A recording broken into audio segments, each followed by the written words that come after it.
How's everybody doing? We're once again coming and wrapping up the Asian Cup podcast that we did with our regular panels. Unfortunately, Pejman Pars, Ayraza, Paykan, and Sarkar Hashimi couldn't attend today, but we still have the regular attendees, Babak Golriz and Sina Saemian. How you guys doing? Great to be here again. Yeah, me too. Great to speak to you guys. Yeah, and we have two special guests all the way. We have Tomas Danicek from Czech. He's a football writer. Does a lot of stuff on Czech football and also African football and Asian football. Very knowledgeable. How you doing, Tomas? Hey, I'm okay. How are you? Very well, thank you. And we have the great Scott McIntyre that just did a lot of previewing for the Asian Cup football in his host country, and I really thank you, Scott, for coming on. No, thanks for the invitation. It's good to be with you guys. Cheers. So guys, as we all know, first starting off with Babak and Sina, we all know the expectations of Iran. We expect that we weren't going to win the Asian Cup. So the expectations, as we all know, we tend to be more pessimistic about it. But as the stadium, as the games progress, we saw that we were getting better and better, and we expected to win the Asian Cup. Before getting back to that question, how did you see the Iran-Iraq game, Babak?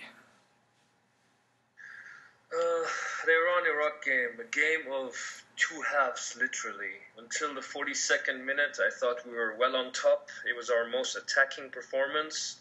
We were good value for the 1-0 lead, and I was already looking towards the semi-final. I know I was getting ahead of myself, but the way the game was going, I could not see Iraq coming back into it. I was thinking it's a matter of time before we scored a second. Just before that red card, I was telling myself we're dominating the game, but we need to get a second goal, preferably before halftime. But then Ben Williams struck, let's say, and the whole game turned on its head. So fighting spirit, the team spirit was great. I was a little bit surprised that we lost our shape, because tactically I thought with our style of football, whether we play with 10 or 11, not much would change. But those first 15 minutes of the second half cost us the game, in my opinion.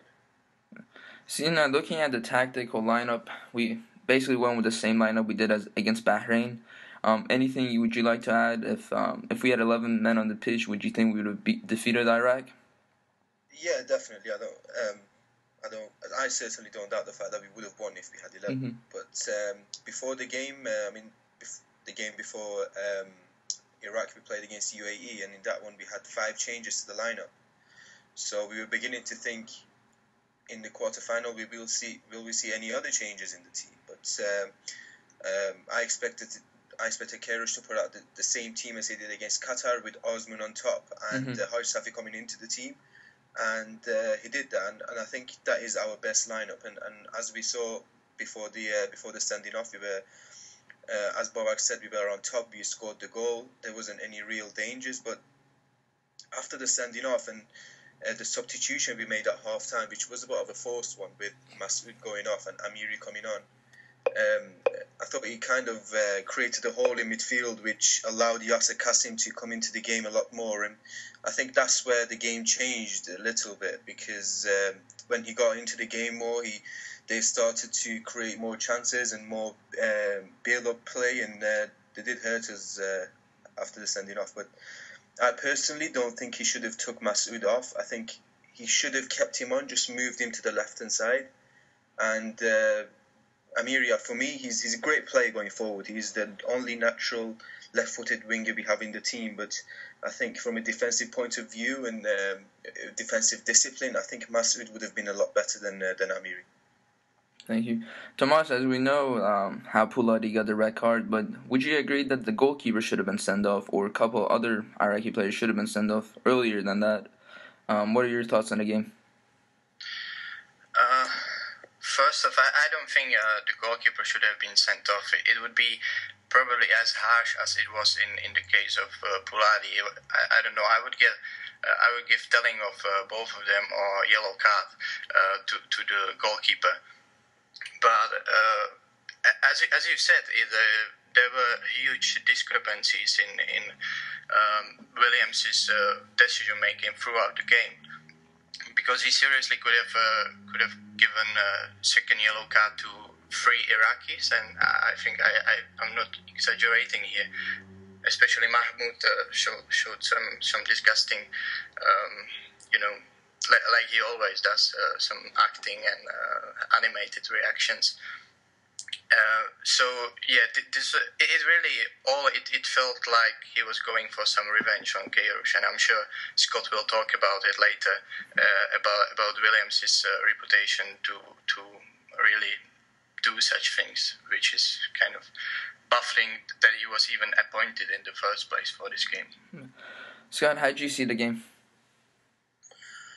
Yeah, I concur exactly with the analysis. I mean, firstly, I think it was an important game for the tournament because up to that point, the games had pretty much gone to script, and this one appeared that it was heading the same way. So, I mean, if you set aside all the controversies from a neutral point of view, it was an entertaining clash. A lot of cut and thrust and back and forth, and if not for the red card, it's almost certain that Iran would have gone on to win the game. So, leaving that aside for the moment, it was a highly entertaining game. Unfortunately, probably the side that perhaps deserves to go through didn't go through. But sometimes football is like this. Sometimes things happen. I mean, down here, of course, we all remember what happened in 1997 when Iran was the beneficiary of a moment of madness, not from a referee, but from a crazy spectator. So maybe things turned in some way. Mm-hmm. And looking at Ben Williams, and I know he's very notorious in your country in the A-League, can you elaborate to the viewers about how he does in Australia, and if it's an actuality that he's actually notorious in your country? Yeah, well, the problem that we have here is the problem that a lot of nations, not just in Asia, but across the globe have. And that's the fact that football is becoming more and more a business, in terms of the salaries of the players and the professionalism around the game and so on, but it's not being matched by professional match officials. We have no full-time professional referees here. You have a couple that are almost de facto full-time officials because they're always off doing Asian Champions League matches or international matches across Asia and beyond. And I mean, Ben Williams has in the past been involved in his fair share of controversial incidents in our domestic competition. One in a cup match late last year that actually saw him stood down from refereeing for a couple of weeks. So I think it's fair to say that he's probably not in the top handful of match officials we have here. But again, it's a problem with the panel and how difficult it is to get appointed to these committees. So in many ways, your current appointments in AFC tournaments are being judged on where you were 4 or 5 years ago when you entered the process, because it takes such a long time to go through the step of getting AFC accreditation, getting FIFA accreditation, starting out with low-level appointments in AFC Cup matches or Challenge Cup matches, and then working your way up to the ACL, and then qualifiers for continental and international tournaments after that. So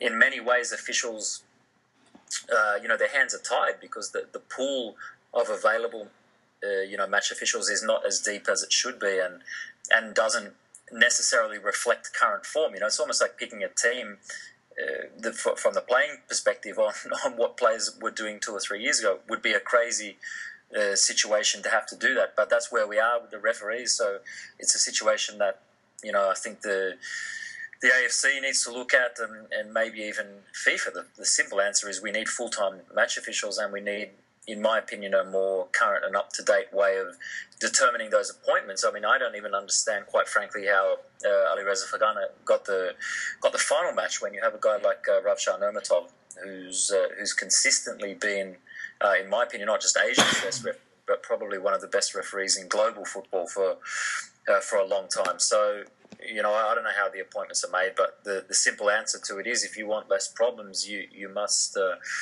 professionalise the match officials to the same way that you do so for every other aspect of the game. Thank you. So, Babak, Sina, this goes back to that question. As we know, when we played Bahrain, he was apparently officiating our match, and a couple of our players got elbowed and stuff.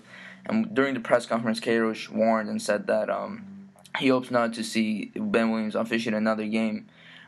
So why would the AFC in the vital game, potentially us could have winning it and not because of one officiating mistake. What would you think they appoint him to our match, Bobak? It goes back to what Scott says. I mean, they have a very outdated method of appointing referees or getting referees to get into the system. Queiroz didn't exactly say, I hope he doesn't get appointed again, but he said, I'm not sure if he's able to understand the sensitivity of let's say, the relations between Iran and Bahrain. So for a game like this, you need someone who understands those tensions.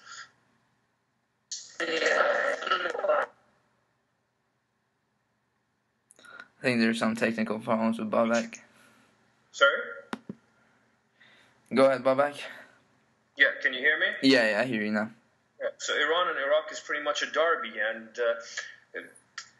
it's a tough situation, really. I mean, after his first game where he had one or two iffy calls, and as during the game with Iraq, we saw that it was not just a red card, but it was quite a few decisions he could have easily sent off, like Tomas said a couple of Iraqi players later, but he was hesitant. In fact, the red card itself, he wasn't aware that he had already booked Pouladi just 5 or 7 minutes earlier, which for me, I mean, in the 40th minute of the game, it's not like a lot has gone.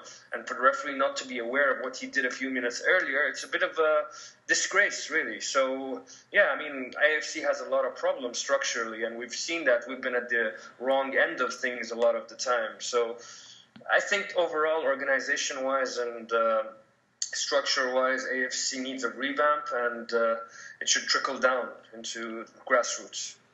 Sina? Yeah, I agree with everything that Scott and Bobak said.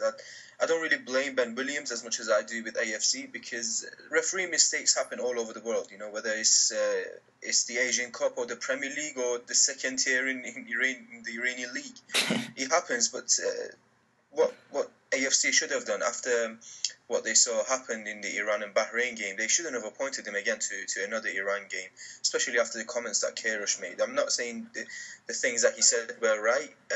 I think we've won the game. There wasn't really any need to come out and criticize the referee, but at the same time, he did have a point in the fact that there was a lot of elbows flying and the players weren't punished enough. But at the same time, I think if you're AFC and if you're in charge of a competition like Asian Cup, you will automatically review the games and review how the referees officiated. And after that, I think they should have just at least not appointed Williams to another Iran game. That's my personal thought. But at the same time, you know, Williams is not a great referee. We all know that. But as I said, I don't blame him that much as I blame AFC. Anything would you guys like to add, Scott and Thomas, to what Queiroz said and why AFC decided to bring Ben Williams into officiating our match?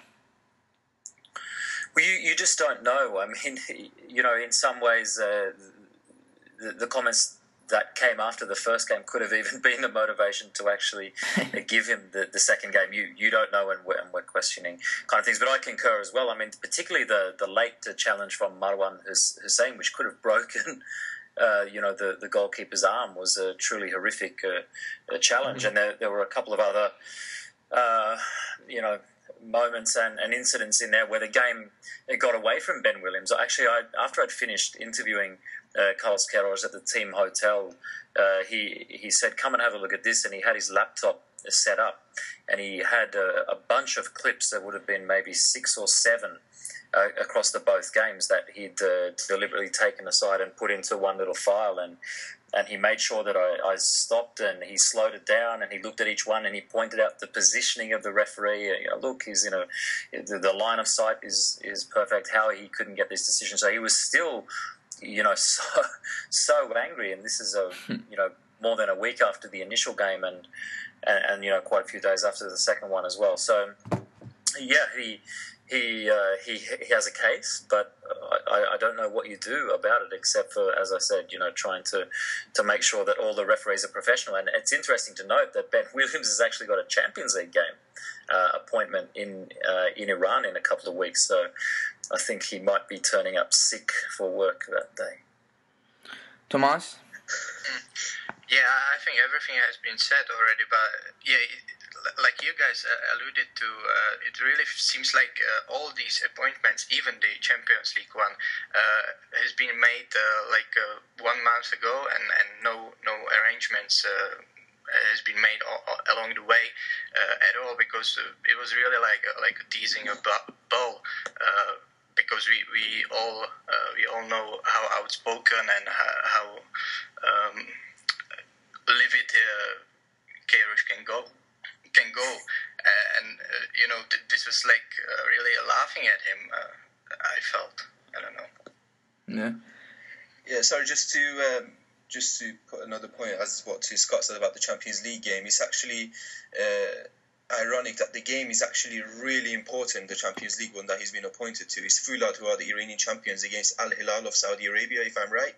And they're the runners up of the Champions League. And putting aside how big and how powerful both teams are, the rivalry between Iranian clubs and Saudi Arabian clubs are very well highlighted in the past decade or so. So that game would be hard to officiate for anyone, let alone for someone like Ben Williams, who's had two chances to ref a game of two rival nations or two rival teams coming together, a lot of intensity, and he hasn't passed the test at all. So it'd be more than interesting to see how he does in that one.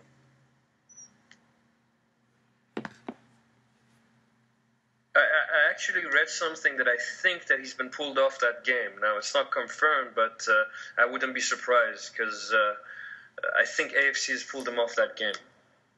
Yeah, that'd be too much, I guess. So, I have a question for you guys, Tomas and Scott. Before the tournament started, who were your favorites and what were your expectations about the Asian Cup? Then we want to elaborate about the overall aspect of the tournament. Tomas?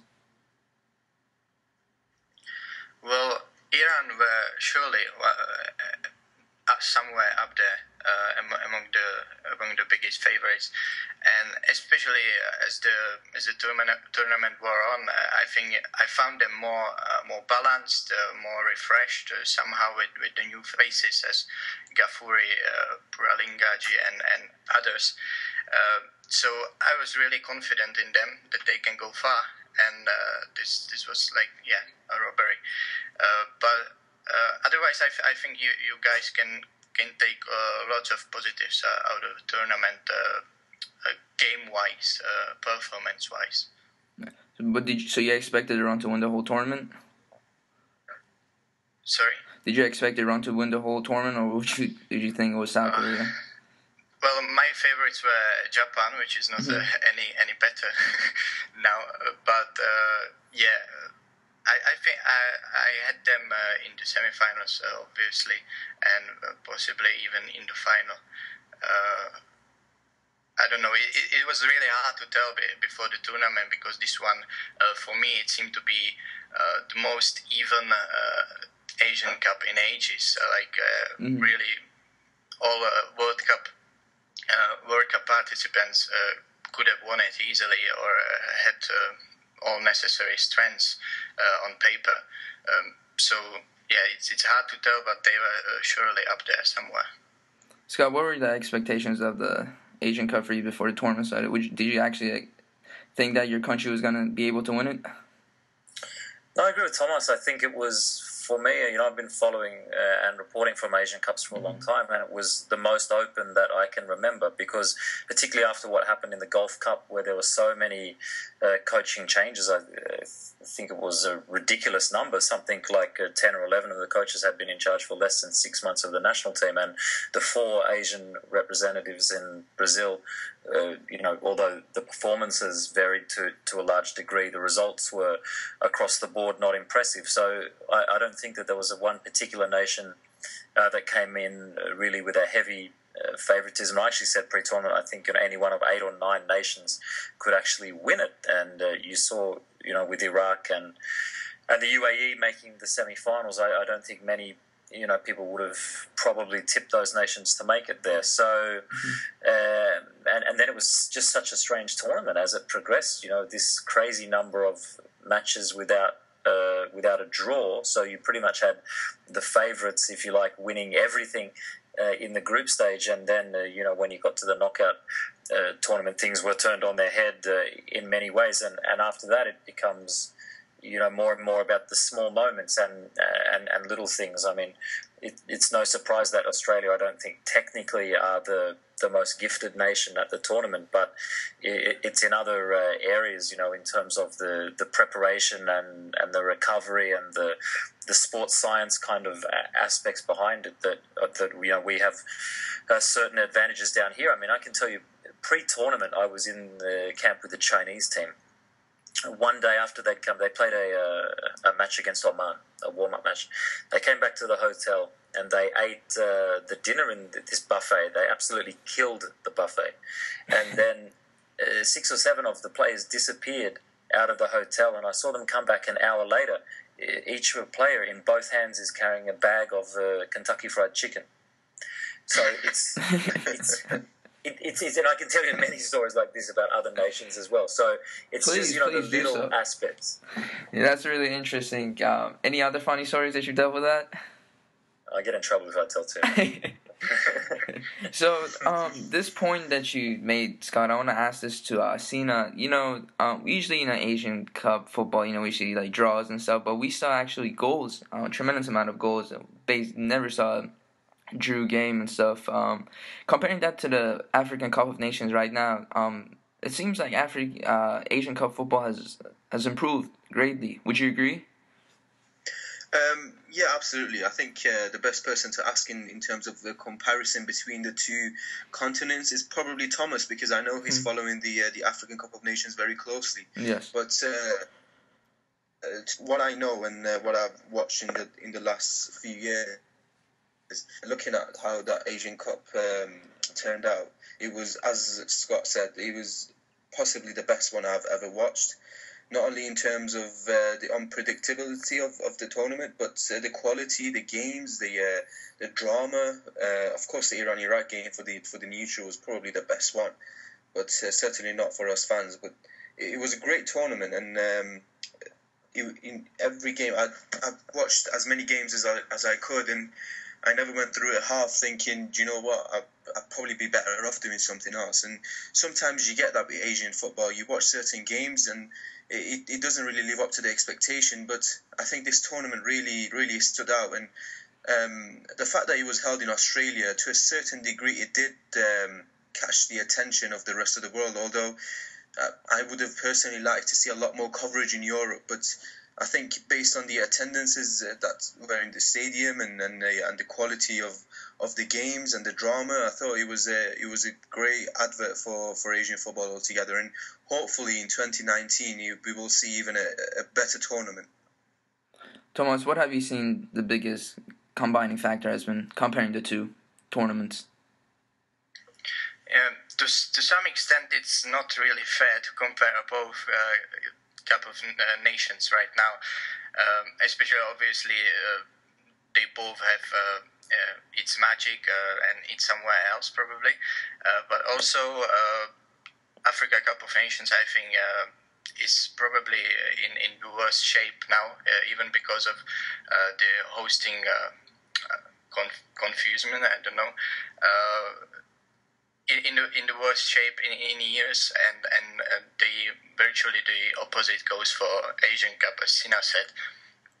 And I really think this Asian Cup was quite a big leap forward.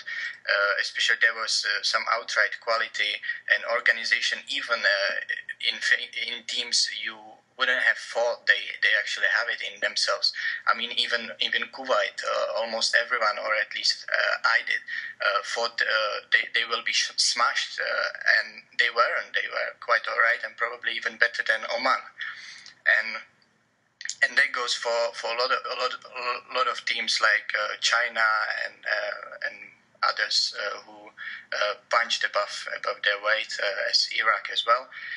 And also I would point out that there were 3 domestic coaches in the semi-finals, which is really good for Asia as well, I think. Would you like to add anything else, Babak? Yeah, Pasha, if you don't mind, I'd like to ask Scott something. No, please go ahead. Always ask Scott anything. That's why Scott is on here. Since we're comparing African and Asian football and the major tournaments there, I know that there's a lot of scouts from let's say, European clubs at the Cup of Nations, and that's a historical thing due to the influx of African players into Europe. Maybe Scott knows, was there much interest from European clubs in the Asian Cup? Were they represented there? Yeah, there was. There's been a number of scouts down here. I mean, you're talking about general kind of agents looking at across all teams, and then scouts in particularly working for certain club sides in Europe. I mean, there was a German guy, I'm sure you know, Pierre Litbarski, was a well-known player and coach, and he coached down here for a while. So he was back working for Wolfsburg in this tournament, and was at the final yesterday. So there were people around, and it's a good thing because I think to improve the standard of Asian football across the board, it's so important that we have more players playing at a high level in Europe, and there's so many players that are capable of doing it at almost every nation in the tournament. But for the longest time, nobody has really been coming and looking in depth at these tournaments. So the more the better. Anything else? Any other questions for Scott that just came up to mind? Sina, Tomas? Not really, no. I can't think of anything right now. So, going back to Bobak's question, Scott, by scouts from various clubs, were there any primarily from the English clubs or La Liga?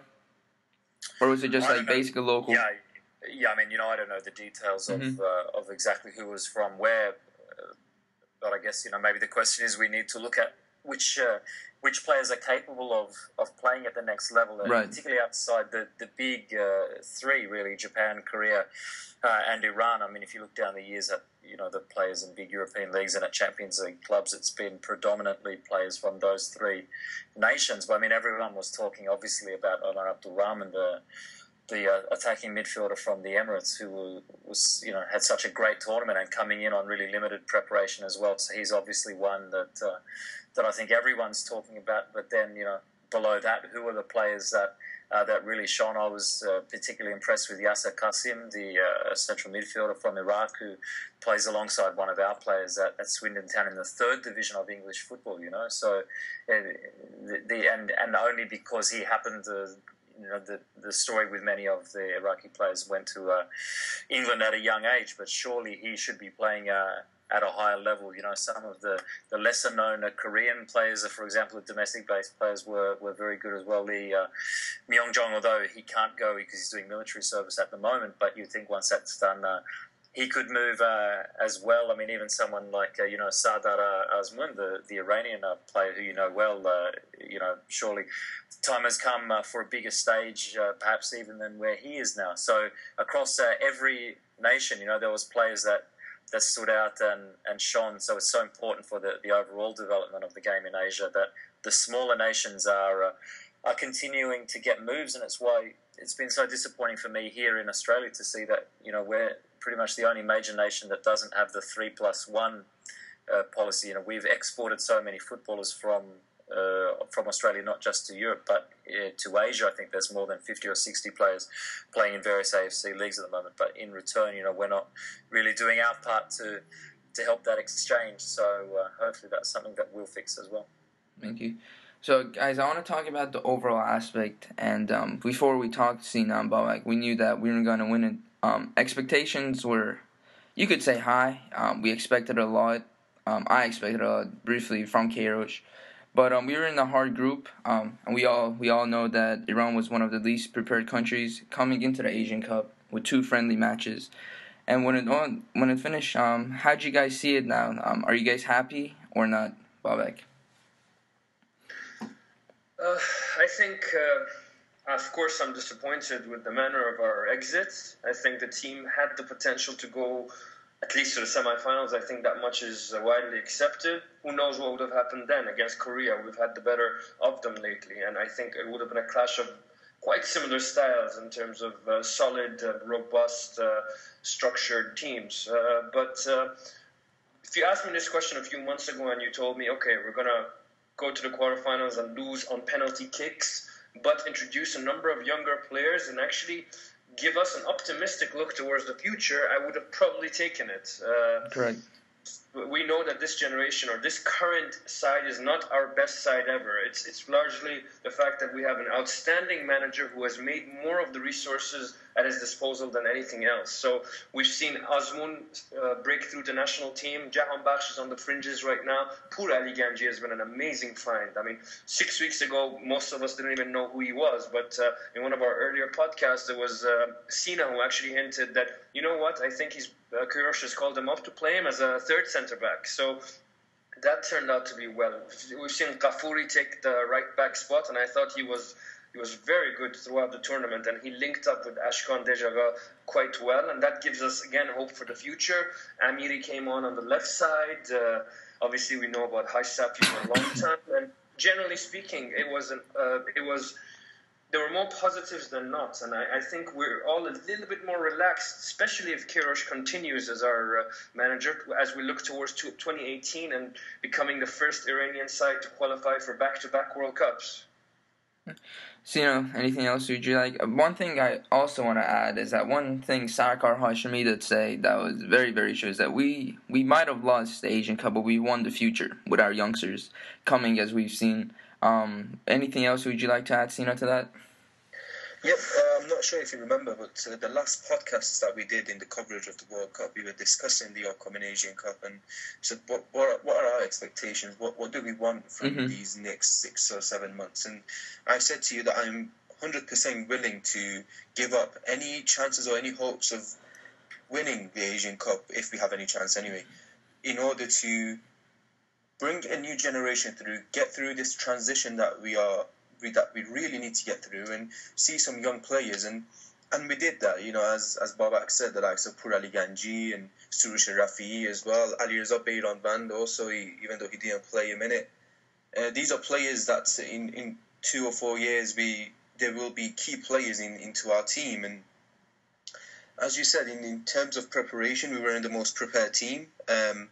But what we do have is a great manager, and he, as we've seen in the last 4 years, he's always prepared in terms of tactics. He knows the opposition really well, and he sets up the team really well too. But now I'm a little bit disappointed that we are now in quarterfinals. Looking at the performances and the results, 3 wins and 3 clean sheets in the group stage, which we thought would be really tough, but we got through it. We quarterfinals, we played against Iraq, and I think if you compare it to the last 3 or 4 tournaments, this was probably our best chance of getting to the final in terms of the position that we had to play. We didn't have to play South Korea until the semi-final, but unfortunately we didn't get to that stage anyway, and that is really disappointing for me, because in the last 2 or 3 we had to play South Korea in quarter-final, which is always a tough game anyway, not only because of the a bit of a rivalry that we have, but because they're one of the best teams in Asia. And this time, with all due respect to Iraq,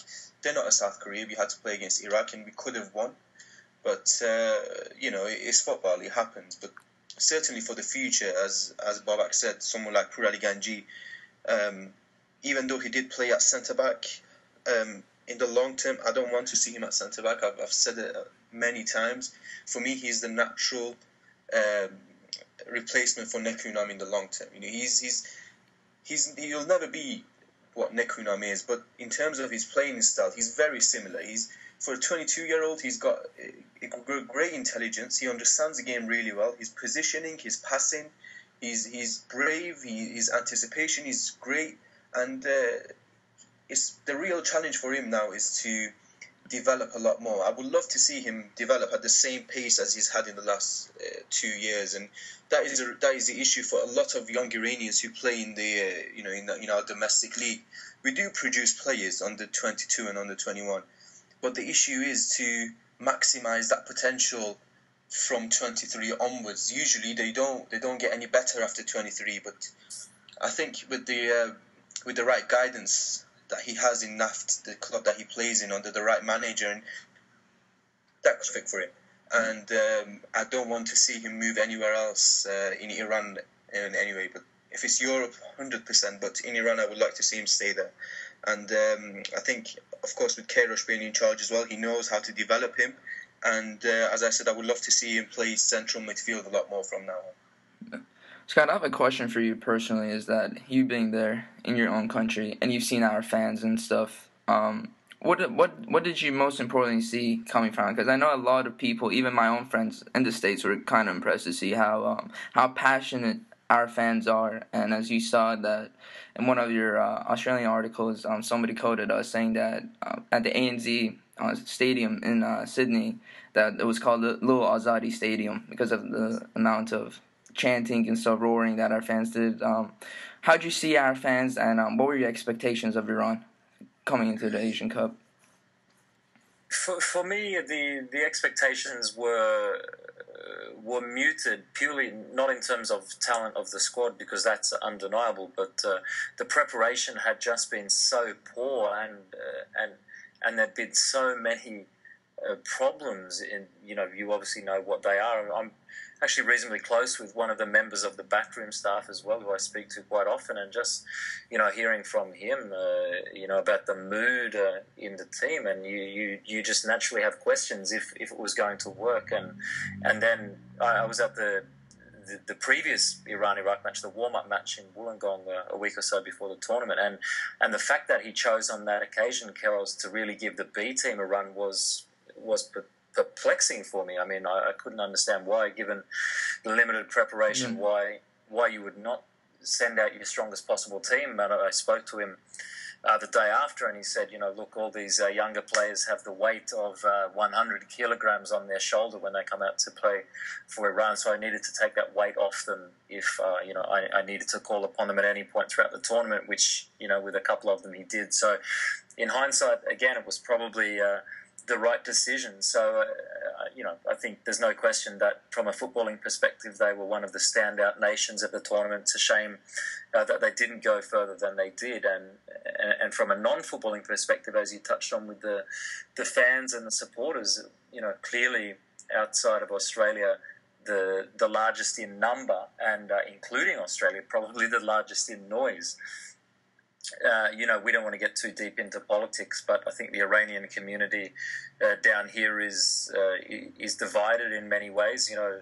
Supporters of the government, opponents of the current government, and so on. But the one thing that brought everybody together, and you speak to people within the community, it's is football. And I don't know if you also saw that there was a woman that travelled down here as well with a banner. Supporting the right for women to attend matches in Iran. So again, a very brave decision, and she got a lot of support. I had a chance to speak to her, and it was the first match that she'd ever attended was the Iran-Iraq match, and she said, as a young girl growing up in Iran, you're taught to hate, Iraqi people, but after the game, the two sets of fans were together singing and dancing. So if the supporters of Iran and Iraq can get together, then why can't women come and watch football, which is their universal right inside Iran, as it should be anywhere around the world? So there was a lot of social movements that I think raised awareness of various issues that were good, and just the fact that what's a divided community got to come together and show their passion for the game, and it was certainly something that was noticed by people down here in Australia, and we want them now to come and watch the domestic games here. They to feel part of a club, and that they can belong in our domestic A-League competition as well. So that's the next step. Yeah. I know, Tomas, I know you briefly spoke about Iran and stuff, but how do you see it when we played against Qatar, Bahrain, and UAE? Obviously, they're much, much, much prepared than us, and we were at least prepared coming post World Cup. Going into specific details, what were your? Did you guys think we had a chance against the Cyclones or winning the whole thing?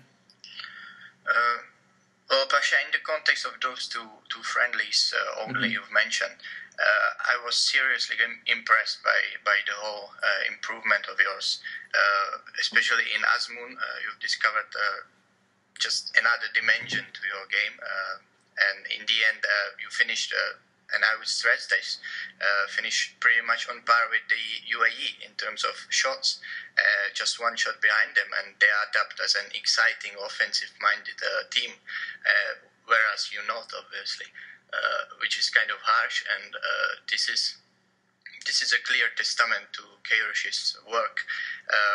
And also the right-hand side was completely different, with Dejaga getting moved to there, and Ghafouri obviously inserted all of a sudden, as at least for me. And they both made for a real menace in all possible ways, like work rate, connecting with each other, mutual understanding, and so on. So even though there are obviously still some spots you could improve on, as Shoje is simply not good enough at this point of his career. I think he seems to be too inconsistent in ball control, too slow somewhat, especially for the key link between midfield and front line. But you have Jang Bash there, so he will do wonders shortly, I'd expect, and therefore I see a bright future for you guys, really. Thank you. I mean, we hope so, but we have a lot of people in Iran that hinder that. But Babak and Sina, now leaving Iran out and looking at the other top Asian teams, who were you most impressed with, and do you think that as being in this tournament, has it helped smaller countries coming back into 2019? Yeah, well, I think that definitely the most impressive side or surprise, if you can call it, was the UAE. They didn't enter the tournament in the best of form. They had some injury concerns. Ismail Matar was ruled out through injury. Omar Abdulrahman had a recent injury to recover from, so he hadn't had his, let's say, the ideal preparation. But I think they impressed a lot of people. I expect this UAE team to really push hard for a World Cup squad in 2018 in 3 years' time. I think they have a fantastic local manager in Mahdi Ali. At least, let's say, the chemistry is right between the group and him, because he's the one who's coached them since they were 16 or 17 years old. They have one of Asia's top 3, let's say, goal scorers, I would say, in Ali Mabhout. The guy is young enough to make the move to Europe. He's actually linked to a move right now to a German club, and he says he wants to move, so I'm not sure if he will end up moving or not. He's very clinical, as we saw. Obviously, Omar Abdulrahman, who I consider technically probably the best Asian player, but does he have the temperament to make it in Europe or move abroad when he's on a reported 10 with sponsorships in the UAE at Al Ain? Biggest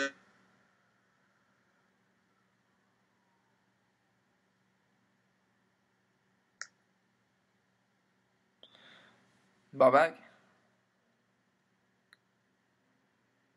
So before we come back to Babak again, Sina, anything else you'd like to add? Sorry, what was the question again?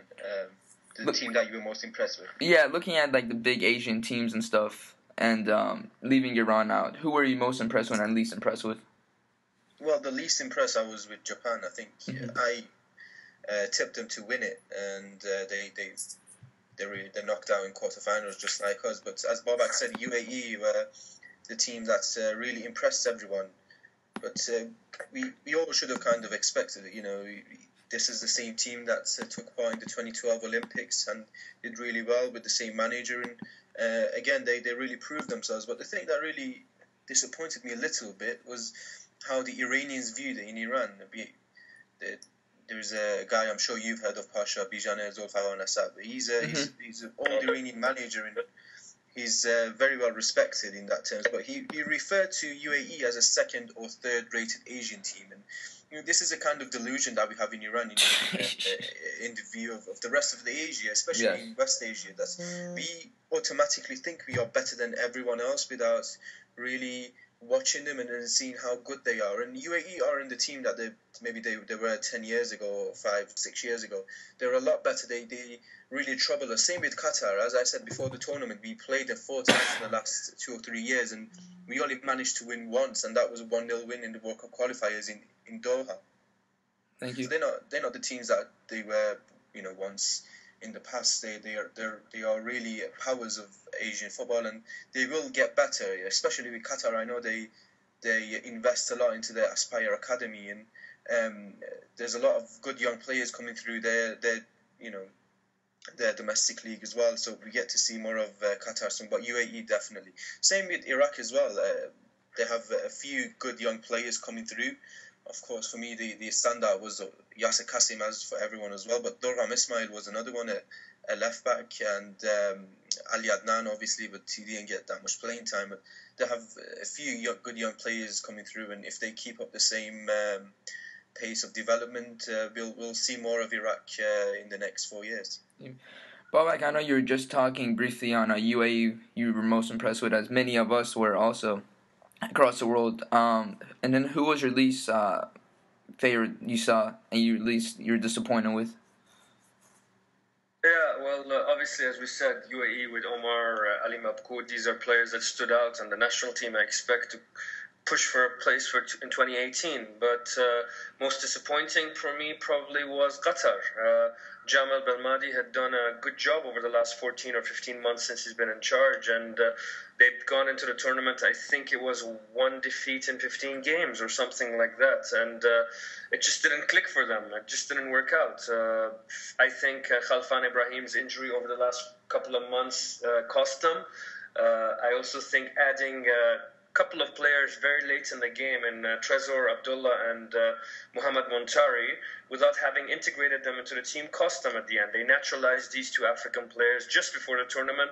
He wanted to find a place for them on the team, and you saw there was an imbalance on the side, too many attacking players compared to the ones doing the cleaning up behind them. So I really think it was very disappointing from a Qatari side, who is considered to be their best, and they've been on an upward spiral over the last few years. So it'll be interesting to see if they actually retain Belmadi. I think he's probably just about earned the right to give a shot for qualifying for 2018. Otherwise, Qatar will be the first host of the World Cup to have never qualified previously.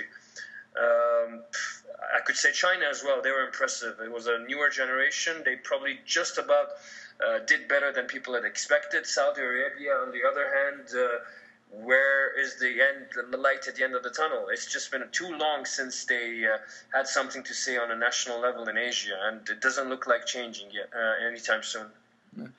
Tomas? Yeah, Babak basically said it all. As for Qatar, especially for someone who actually followed closely the Gulf Cup they won in the fall, it was extremely confusing, the whole decision making, the whole tinkering from Belmadi. I really don't know. I actually think, and it's probably conspiracy theory on my side, but I think it was some sort of call from upstairs to actually field Montari in every single match, as well as Trezor, which wasn't really based on any performance levels, nothing at all, nothing like that. And I would maybe even ask Scott on this matter, because I know Belmadi refused to comment on his baffling decision making on team selections. And were there any, I don't know, suggestions about that it's not really his choice, or all of it? Yeah, Thomas, I don't know the answer to that, but I agree with exactly what you and Babak said as well, that really it was a mystery what went so terribly wrong with Qatar, because I watched them play several games in the Gulf Cup as well, and I mean, I know there were no representatives from the team, but the under-19 team did so impressively. So we know that the work that is going on at Aspire. We saw the left back was very, very impressive, although he still had his faults in terms of maybe not getting back and always covering his defensive duties. But he's the first guy that's really come through Aspire and cemented a starting spot in the senior team. So for the future, the sky is really, really blue for Qatari football, and I thought that they would do very well in this tournament, and like Babak said, that the integration of the newly acquired foreign players not only didn't work at all, but I think it upset the cohesion of the team completely. So maybe your conspiracy theory is right, Tom. So I don't know the answer to it, but it'll be instructive, I guess, to see what happens when the qualifiers start, to see if those guys are still involved, or if someone else emerges from the latter part of the league season and forces their way into the team, or indeed if someone comes up, one of the graduates from the younger teams as well. But yeah, for me, they were clearly the standout disappointment of this tournament. Scott, I have a question for you. Knowing that football isn't that big in Australia as opposed to cricket and rugby. Now you guys winning the Asian Cup. Do you think you guys are gonna get much more? Your fans are gonna get much more supportive of the issue. Is that gonna be? Do you think football might potentially be the number one sport? Oh, I think it's a long time before it's the number one sport, because there's another sport that you're probably not familiar with. It's Australian football. It's an indigenous game that's kind of a variation of this game they play in Ireland as well. And this sport is just, I don't know how to describe it. It's like a phenomenon. I mean, particularly in the southern part of Australia, they get, I mean, I don't follow it, but I think they get 60 or 70,000, regularly to their games, and it's the front 10 pages, the back 20 pages of all the newspapers, and supported by all the television networks and so on. So to break the stranglehold of this kind of sport, I think it's not even a generational thing. I don't have really. I have no idea how you do it, because it's so deeply ingrained in the Australian sporting culture. But Australia, generally speaking, is a nation of sports playing people and sports loving people. So, I mean, even the domestic competition here, we were talking before we started recording, there's only one division, there's no promotion relegation, and there's only 9 Australian teams plus 1 team from New Zealand in that league. So logic says that the league should struggle, but the crowds have been very really very good. I mean, almost averaging 15,000, and bearing in mind that it's almost impossible to travel, for away fans to travel for these games, because it's an airplane flight for at least 1, if not, 2-3 hours. And if you're talking about one side of the country to the other, it's a 4-hour flight in a plane. So the game has been moving slowly forward. Alessandro Del Piero came down a couple of years ago and had a really big impact here, although not as much as you might expect, because I actually was in one of these bars last night after the game, where they have a lockout at 1:30, and Del Piero came up and tried to get in, and the security guard had absolutely no idea who he was. It was quite an intriguing scene. But hopefully, this can give a little bit of a boost to the game here. It's certainly going to give a boost to our national team, because it means we're going to Russia at least once and hopefully twice. But the Confederations Cup in 2017 is also a big ticket for us in the preparations for the World Cup going forward. Yeah, thank you. So just to wrap this and coming back to you, Bob, looking past your lifetime, watching previous Asian Cups, how did you compare this to the others, and to see the growth of Asian football? I think on the fact that it was hosted by Australia, it probably was a window towards, excuse the word, but as big of a Western audience as ever. So I think that's good for Asian football overall. I know over the last few days there have been some rumors about some West Asian football associations not being happy with Australia's presence. I think that we should embrace it. The fact that Australia's here is good for Asian football as much as it's good for Australia as well. Maybe they should take in more Asian players into the Australian league. That could possibly benefit Asian teams from the West, or China, or Korea, Japan, etc. But other than that, I think it's been good that it's been hosted by Australia, and I look forward to the challenge of trying to beat Australia. I actually don't think that they've dominated Asian football, and I don't think that they're unbeatable, especially with this transitional generation that they have right now. In terms of overall qualities of Asian Cup, I would say this has been the best one since the one 1996 on a personal level for Iran, where we really had an impressive side, and we probably should have won it if it wasn't for the referee again, but it's becoming a theme, I guess. But I definitely think this is the best quality Asian Cup that I've watched since 1992. Wow. Sina? I agree with everything Bob said, although I'm too young for the 1992 tournament, but, yes. But certainly in my lifetime, this has been, from an Iranian point of view, the best team that we've had. Not in terms of individual talent, because I think down the years we've had better players, but in terms of togetherness and team cohesion, I think it's certainly the best one. Togetherness is something that we always lack in Iran.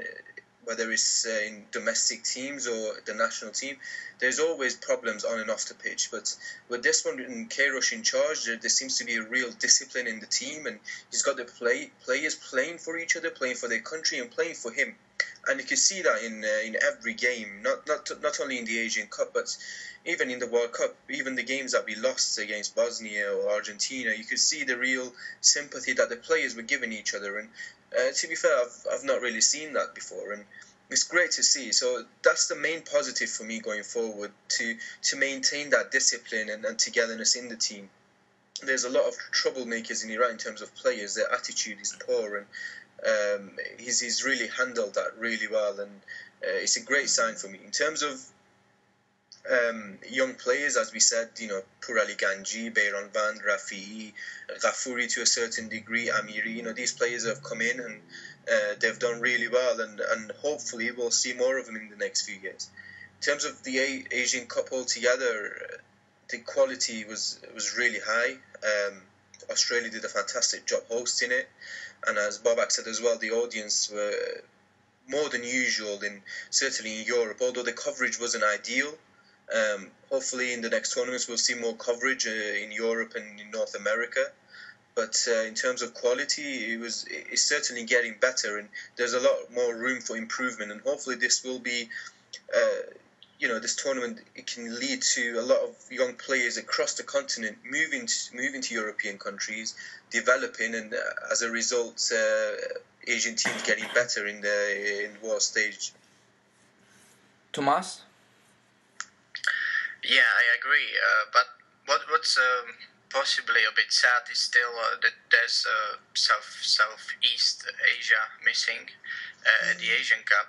And I think it was Paul Williams on a podcast or podcast from Football Channel Asia who said that there were actually not too much traveling funds in Australia. Mostly it was diaspora from all sorts of visiting nations, and that's exactly where Southeast Asia could contribute, as they are obviously very populous region. So that's quite a shame, and hopefully it'll get better in the future. Yeah. Scott? Yeah, I think it was a great chance for us to show that we can contribute to Asia, because the timing of these alleged claims from Sheikh Salman were interesting, and it's my personal opinion that there always has been and always will be a core group of, say, 5 to 10 nations that didn't want and don't want Australia to be part of Asia for a variety of reasons that would take far too long to go into. But the thing I think a lot of people, and it gets complicated, because what is Asia? I mean, where is the geographical boundaries of it? I mean, Guam, for example, is probably not, in most people's interpretation, an Asian nation.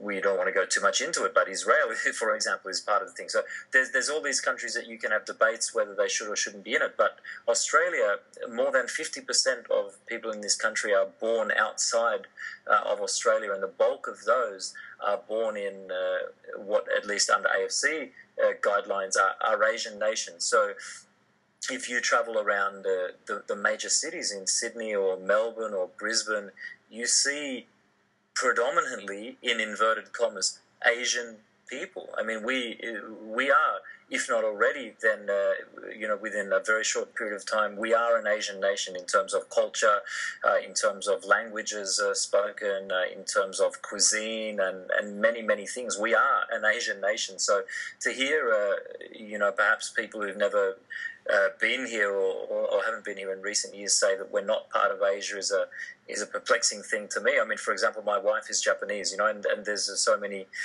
of these kind of intermix and marriages, and then the next generation comes. We are, in my opinion, a fully Asian nation, and I think to be able to host that and show that, and as you mentioned what Paul said, the diaspora from all these countries that came out, it's something that I don't think you would get in many host nations, really. I mean, Asia is such a large area that you're always going to struggle to get travelling fans from anywhere, wherever you have it. But, we're in a unique position here to be able to have people coming from, the various backgrounds and contributing. I mean, the next one's going to be in the UAE, so we don't know in terms of the crowds, if it will be the same, if you'll get the diversity within the crowds in that tournament in 4 years' time. So I think from the hosting thing, it exceeded my expectations, and hopefully, showed that we are part of Asia, that we want to be part of Asia, and that we can contribute. In terms of the overall quality of the tournament, I think it was good from a tactical perspective. I think Asian football's moved a long way in terms of the organisation and tactical movements and variations within the teams. In terms of the individual quality, I don't think we saw, Omar Abdulrahman aside, any real standout individuals. I think there was a very small number. As a matter of fact, I can't remember any goals scored from free kicks, for example. So, moments of individual brilliance, I don't think were as evident here as they were in past tournaments. But tactically, I think the progressions have kept coming. And as someone touched on earlier on, I think it was Tomas, the fact that there were 3 of the 4 coaches in the semi-finals, from local nations, is a positive sign for football going forward as well. And then we need to figure out what to do with the gaps. I mean, the Cup of Nations is running every 2 years. Do we run the Asian Cup every 2 years? I was speaking with Prince Ali recently, and he is of the belief that Asia needs another tournament in between, and he's actually floated the idea of, now that there's 5 regions, the champions of each of the 5 Asian zones, perhaps every 2 years should get together and have another kind of a continental tournament to keep improving the standard of Asian football. So there's a lot of discussions and debates as we go forward, and look forward to the Emirates in 2019. Yeah, thank you. Can I just add something? Go ahead. Yeah, because as a Czech, I think I can bring to your attention something like European perception of Australia in Asia, and especially how absurd it can get, the whole perception. Because I saw some opinions like it's something like Saudi Arabia won a European Championship or something like that, which is really funny and sad at once, and it really shows how ignorant my country can be first, but also how underrated really Australia, or mistreated Australia is as a member of the AFC or Asian football in general. Thank you. Bobak, I know you did a piece looking at the futures Team Melli on your blog. Would you want to elaborate on that? Yeah, I've just published a piece on notbottomline.wordpress.com. That's my blog, and I've just briefly reviewed our Asian Cup performance, let's say, as well as Carlos Queiroz's, and I've glanced tonight towards what happens next and why we need Queiroz at the helm, and what we should expect with him at the helm. So it might be interesting for some of the listeners to go on notbottomline.wordpress.com and just have a look. Yeah.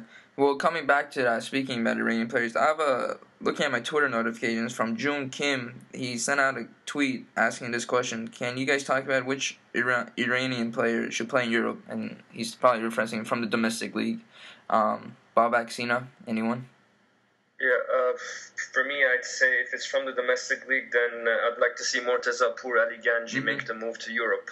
I feel while his stock is high right now, if the transfer window still had a few weeks to go, there was a chance that he could have moved now. But let's have fingers crossed that by the summer he makes a move just like Sardar Azmoun, Ali Reza Haidi, and Ali Reza Jahanbakhsh, as well as Saeed Ezzatullahi, to Europe. I feel the younger our players move, we can take a leaf out of Japan and probably Korea's book, sending younger players to Europe, and it makes a big difference in how they develop. And it's opened up a door for a lot of other players to be inspired and to see that, yes, you can get recognition by moving to Europe. And even if you're not playing regularly yet, you can see that the national team manager is keeping an extra eye on you.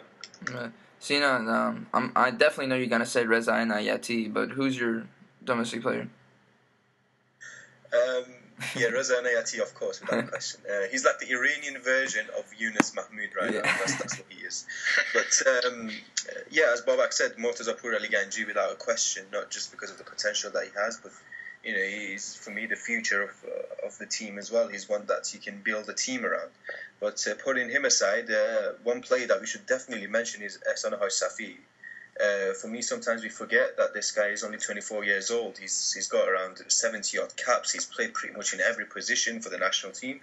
And he's a great player. And he was apparently close to moving to the Premier League in summer, but the move didn't happen because of work permit issues. But I would love to see him move in the near future. Personally, I see him as the future captain of Team Melli after Kunam retires. And I think it would be great to see him in Europe, because I believe not only he has the ability, but I think he has the attitude to move to Europe and develop his football. He works really hard. He's a great player. He has a great attitude, and I think he can become even better. Thank you, Tomas. Scott, any players that you saw from our Iranian domestic league that caught your eye? Yeah, I think you guys already know that Ehsan Hashsafi is also my favorite. Yes. Since he's energetic, combative, versatile, yet skillful. You could see how great his ball technique is when he scored that wonder goal.